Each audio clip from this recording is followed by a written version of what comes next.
महारानी लूमड़ी सूफी तबस्सुम होरां दी कहानी पंजाबी रूप सुल्तान खारवी होरां ने दिता है। एक दिन दी गल दसां। रिछ जंगल विच छूट वटी जांदा सी। बघियाड़ ने पुछया, की बनिया भालू, ए किधर नूं दौड़ां लगियां? रिछ बोलिया, मैं साहब बहादुर नूं मिलन चलिया।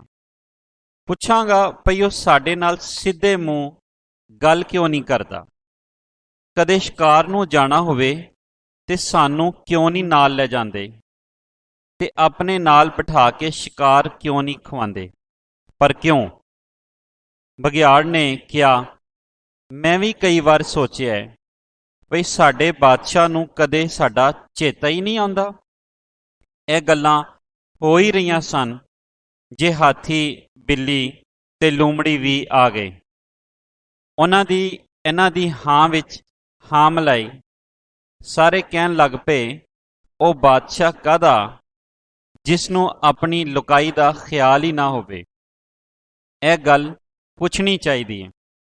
ਹੌਲੀ ਹੌਲੀ ਇਹੋ ਗੱਲ ਸਾਰੇ ਜੰਗਲ ਵਿੱਚ ਖਿਲਰ ਗਈ ਤੇ ਇੱਕ ਇੱਕ ਕਰਕੇ ਪੂਰਾ ਜੰਗਲ ਜਮ੍ਹਾਂ ਹੋ ਗਿਆ।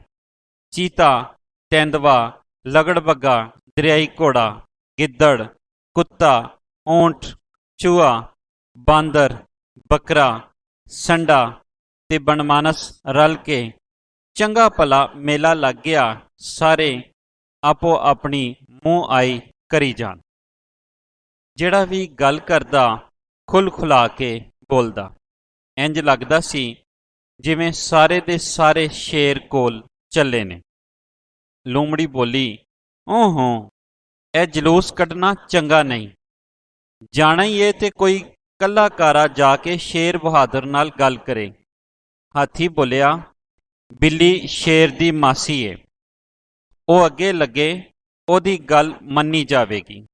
ਬਿੱਲੀ ਬੋਲੀ, ਇਹ ਬਾਦਸ਼ਾਹ ਤੇ ਰਿਆਇਆ ਦਾ ਰੌਲਾ ਹੈ, ਇਸ ਵਿੱਚ ਰਿਸ਼ਤੇਦਾਰੀ ਨਹੀਂ ਚੱਲਦੀ। ਸਾਡੀ ਗੱਲ ਠੀਕ ਏ, ਜੋ ਵੀ ਜਾ ਕੇ ਸ਼ੇਰ ਨੂੰ ਦੱਸੇਗਾ ਉਹ ਸੁਣ ਲਵੇਗਾ। ਬਾਂਦਰ ਆਖਿਆ, ਹਾਥੀ ਕਿਉਂ ਨਾ ਜਾਵੇ, ਉਹ ਸਾਥੋਂ ਸਾਰਿਆਂ ਤੋਂ ਵੱਡਾ ਏ, ਰੋਬ ਨਾਲ ਗੱਲ ਕਰ ਸਕੇਗਾ। ਹਾਥੀ ਬੋਲਿਆ, ਇਹ ਵੱਡੇ ਛੋਟੇ ਦਾ ਸਵਾਲ ਨਹੀਂ, ਜਿਹਦੇ ਵਿੱਚ ਬਹੁਤੀ ਅਕਲਮਤ ਤੇ ਉਹੀ ਜਾਵੇ। ਲੂੰਮੜੀ ਕਿਹਾ, ਅਕਲਮਤ ਨੂੰ ਛੱਡੋ ਤੇ ਹਿੰਮਤ ਦੀ ਗੱਲ ਕਰੋ। ਸ਼ੇਰ ਕੋਲ ਉਹ ਜਾਵੇ ਜਿਹੜਾ ਹੌਸਲੇ ਨਾਲ ਗੱਲ ਕਰੇ। ਹੁਣ ਸਾਰਿਆਂ ਦਾ ਧਿਆਨ ਚੀਤੇ ਵੱਲ ਗਿਆ ਤੇ ਚੀਤਾ ਕਹਿਣ ਲੱਗਾ, ਮੈਨੂੰ ਤੇ ਜਾਨ ਵਿੱਚ ਕੋਈ ਇਤਰਾਜ਼ ਨਹੀਂ, ਪਰ ਚੰਗੀ ਗੱਲ ਇਹ ਵੇ ਭਈ ਜਿਹਨੇ ਪਹਿਲਾਂ ਗੱਲ ਕੀਤੀ ਏ ਅਸਲ ਨੂੰ ਉਹ ਜਾਣਦਾ ਏ ਤੇ ਉਹ ਜਾ ਕੇ ਸਮਝਾ ਸਕੇਗਾ। ਹੁਣ ਰਿੱਛ ਦੇ ਕੰਨ ਖੜੇ ਹੋ ਗਏ। ਉੱਚੀ ਸਾਰੀ ਬੋਲਿਆ, ਗੱਲ ਤੇ ਮੈਂ ਹੀ ਛੇੜੀ ਸੀ, ਪਰ ਮੇਰੇ ਭਰਾ ਬਘਿਆੜ ਵਿੱਚ ਜੋ ਹੌਸਲਾ ਤੇ ਹਿੰਮਤ ਏ ਉਹ ਮੇਰੇ ਵਿੱਚ ਕਿੱਥੇ? ਉਹਨੂੰ ਤੇ ਰੋਬ ਨਾਲ ਗੱਲ ਕਰਨੀ ਆਉਂਦੀ ਏ। ਇਸ ਗੱਲ ਮਗਰੋਂ ਸਾਰਿਆਂ ਇੱਕ ਜ਼ੁਬਾਨ ਹੋ ਕੇ ਆਖਿਆ, ਠੀਕ ਏ, ਠੀਕ ਏ। ਬਘਿਆੜ ਰਾਜ਼ੀ ਹੋ ਗਿਆ। ਮਾਨੋ ਬੀਬੀ ਬੋਲੀ, ਬੇਟਾ ਜੀ ਮੁਬਾਰਕ ਹੋਏ, ਪਰ ਬਾਜੀ ਲੂੰਮੜੀ ਨੂੰ ਨਾਲ ਲਈ ਜਾਣਾ। ਖਾਲੀ ਹੌਸਲਾ ਕੰਮ ਨਹੀਂ ਆਉਂਦਾ, ਇਹ ਅਕਲ ਦੀ ਸਿਆਣੀ ਏ, ਵੇਲੇ ਦੇ ਵੇਲੇ ਤੁਹਾਡੇ ਕੰਮ ਆਵੇਗੀ। ਇਹ ਗੱਲ ਸਭਨਾਂ ਨੂੰ ਚੰਗੀ ਲੱਗੀ ਤੇ ਬਘਿਆੜ ਨਾਲ ਲੂੰਮੜੀ ਠਾਠ ਨਾਲ ਟੁਰ ਪਈ। ਕੁਝ ਵੇਲੇ ਲਈ ਹਰ ਕੋਈ ਖੁਸ਼ ਹੋ ਗਿਆ, ਪਰ ਝਟਕੂ ਪਿੱਛੋਂ ਇੰਜ ਲੱਗਾ ਸਾਰੇ ਬੇਚੈਨ ਨੇ। ਹਾਥੀ ਕੰਬਦਾ ਕੰਬਦਾ ਚੱਕਰ ਲਾਈ ਜਾਵੇ। ਊਂਠ ਇੰਜ ਮੂੰਹ ਚੁੱਕਿਆ ਜਿਵੇਂ ਦੁਆ ਮੰਗ ਰਿਹਾ ਹੋਵੇ ਭਈ ਰੱਬ ਸੋਨਾ ਬਘਿਆੜ ਤੇ ਲੂੰਮੜੀ ਖੈਰੀ ਪਰਤਨ। ਕੁੱਤੇ ਦੀ ਪੂੰਛਲ ਹਿੱਲੀ ਜਾਵੇ। ਦਰਿਆਈ ਘੋੜੇ ਦੇ ਪੈਰ ਜ਼ਮੀਨ ਉੱਤੇ ਟਕਰੇ ਹੀ ਨਹੀਂ ਸਨ। ਚੀਤੇ ਦੀਆਂ ਅੱਖਾਂ ਲਾਲ ਹੋਈਆਂ ਸੀ। ਗੈਂਡਾ ਰੁੱਖਾਂ ਨੂੰ ਛਿੱਲੀ ਜਾਵੇ। ਜੰਗਲੀ ਚੂਹਾ ਗੁੱਛੂ ਮੁੱਛੂ ਚੁੱਪ ਚਾਨ ਪਿਆ ਸੀ ਤੇ ਬਿੱਲੀ ਦੀਆਂ ਮੁੱਛਾਂ ਹੋਰ ਵੀ ਖੜੀਆਂ ਹੋ ਗਈਆਂ। ਗਿੱਦੜ ਨੇ ਕਿਹਾ, ਕਿੰਨੀ ਚੰਗੀ ਗੱਲ ਸੀ ਜੇ ਅਸੀਂ ਆਪੋ ਆਪਣੇ ਘਰੀ ਜਾ ਕੇ ਖਾਣਾ ਖਾਂਦੇ ਤੇ ਫਿਰ ਲੂੰਮੜੀ ਤੇ ਬਘਿਆੜ ਨੂੰ ਉਡੀਕਦੇ। ਹਾਥੀ ਬੋਲਿਆ, ਬੜੀ ਗਲਤ ਗੱਲ ਏ। ਜੇ ਬਘਿਆੜ ਤੇ ਲੂੰਮੜੀ ਭੁੱਖੇ ਮਰਨ ਤੇ ਅਸੀਂ ਪੇਟ ਪੂਜਾ ਕਰਦੇ ਫਿਰੀਏ, ਇਹ ਤੇ ਖੁਦਗਰਜ਼ੀ ਏ। ਤੇਂਦੂਏ ਆਖਿਆ, ਮੈਂ ਤੇ ਬਾਦਸ਼ਾਹ ਸਲਾਮਤ ਵੱਲੋਂ ਸ਼ਿਕਾਰ ਉਡੀਕਾਂਗਾ। ਊਂਠ ਆਖਿਆ, ਮੈਨੂੰ ਤੇ ਹੁਣ ਪੂਰਾ ਹਫ਼ਤਾ ਭੁੱਖਾ ਰਹਿਣਾ ਪਿਆ ਤੇ ਹਰਜ ਨਹੀਂ।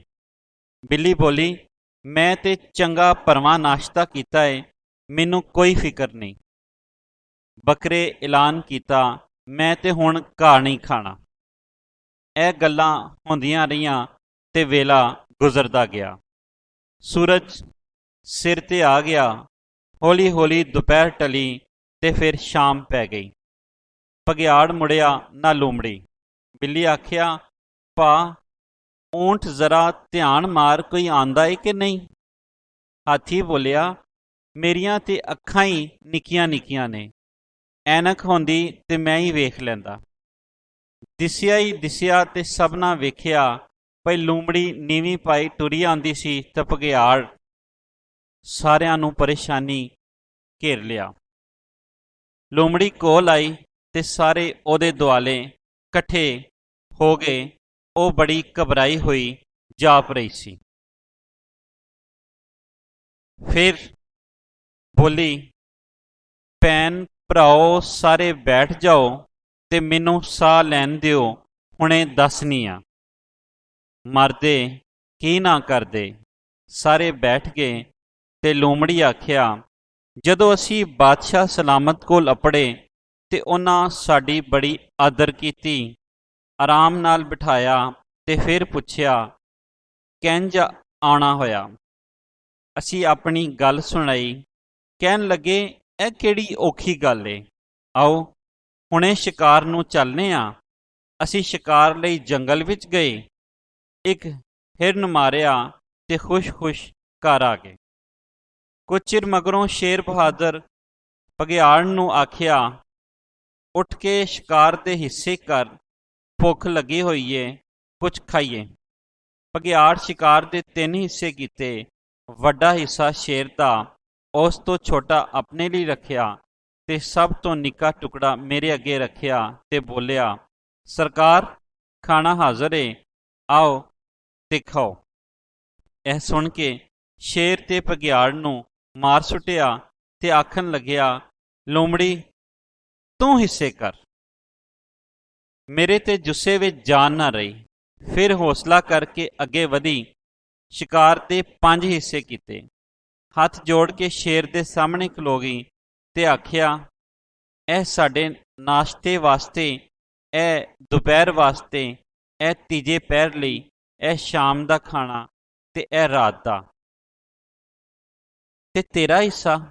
ਸ਼ੇਰ ਨੇ ਪੁੱਛਿਆ। ਮੈਂ ਆਖਿਆ, ਸਰਕਾਰ ਮੇਰੀ ਖੈਰ ਏ, ਮੈਂ ਤੁਹਾਡੀ ਖਾਦਮ ਆ, ਤੁਸੀਂ ਖਾਧਾ ਤੇ ਮੈਂ ਖਾਧਾ। ਇਹ ਸੁਣ ਕੇ ਬਾਦਸ਼ਾਹ ਸਲਾਮਤ ਬੜੇ ਰਾਜ਼ੀ ਹੋਏ। ਆਖਣ ਲੱਗੇ, ਇਹਨੂੰ ਕਹਿੰਦੇ ਨੇ ਸਲੀਕਾ ਤੇ ਅਕਲ ਦੀ ਗੱਲ, ਸ਼ਾਬਾਸ਼। ਫਿਰ ਇੱਕ ਹੱਡੀ ਮੈਨੂੰ ਫੜਾਈ ਤੇ ਆਖਣ ਲੱਗੇ, ਜਾ ਘਰ ਵਾਲੇ ਤੈਨੂੰ ਉਡੀਕਦੇ ਹੋਣਗੇ।